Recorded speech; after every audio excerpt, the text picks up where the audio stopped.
Kasama ni Miss Catherine Bernardo sa Halloween party. Abay, usap-usapan ngayon sa social media. Ang lahat ng si Miss Catherine Bernardo, ang isa sa pinaka-most followed celebrity ng bansa. It doesn't really mean na kailangan tatalak din siya, 'di ba? So, anyway, siguro mas tatalak pa ngayon ang mga bashers dahil dito po sa isang balita kung saan si Miss Catherine Bernardo po, no, congratulations Catherine Bernardo. Hello, love again. The Philippine Academy of Film and Television Arts FAFTA proudly present the Philippine Box Office Star Awards to exceptional individuals who have demonstrated unparalleled success and dominance in the entertainment industry. This prestigious honor is bestowed upon those who have consistently topped the box office charts, captivated audience with remarkable performance, and achieved extraordinary milestone in their respective projects. This award celebrates the commercial success and enduring popularity of its recipient, acknowledging the development of the Philippine film and television industry.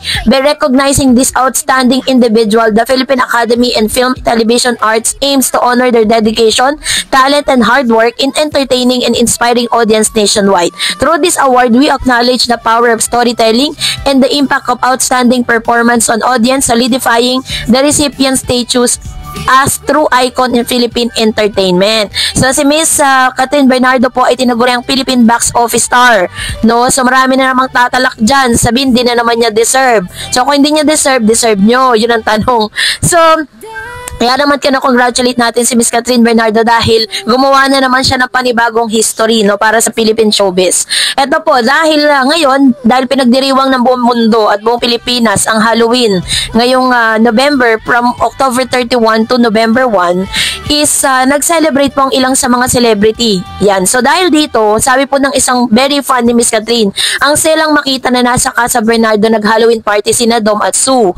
Ang low-key na lang talaga ni Catherine sa mga kaibigan niya ngayon. Tulad nung isang araw si Alora kasama niya, nakita natin kabaliktaran sa mga chismis na hindi sila okay, which is true, 'di ba?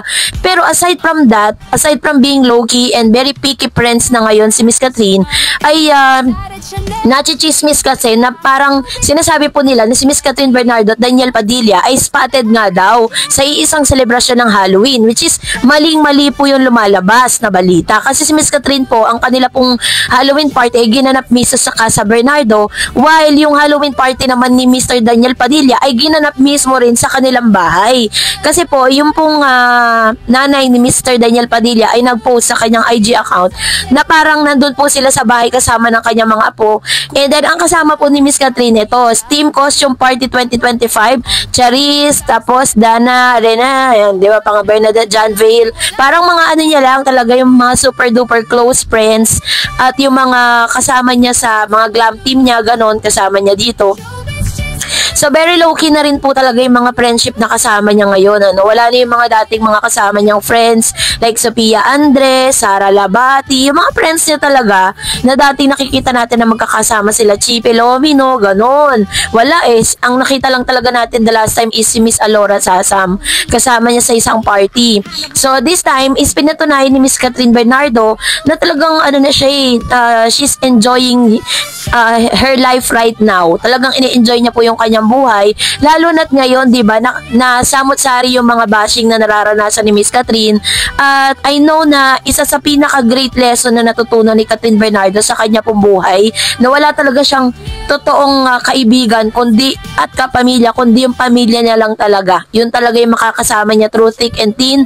Kahit na pati yung tatay niya ngayon tsaka nanay niya ginagawa ng issue na matagal na raw hiwalay, hindi na raw magkasama. Pero doon po sa TikTok account ni Mama Min, 2 beses niya pong ipinost sa magkasabay na araw yung kanilang TikTok account na parang ito yung nagko-confirm or sumasagot doon sa mga katanungan na chika na hindi na nga raw sila okay, 'di ba? Pero nakita natin doon na may mga chika pa na nagpapakalat ng news na si Tatay Teddy daw ay ano na, yung parang ng oxygen na lang daw.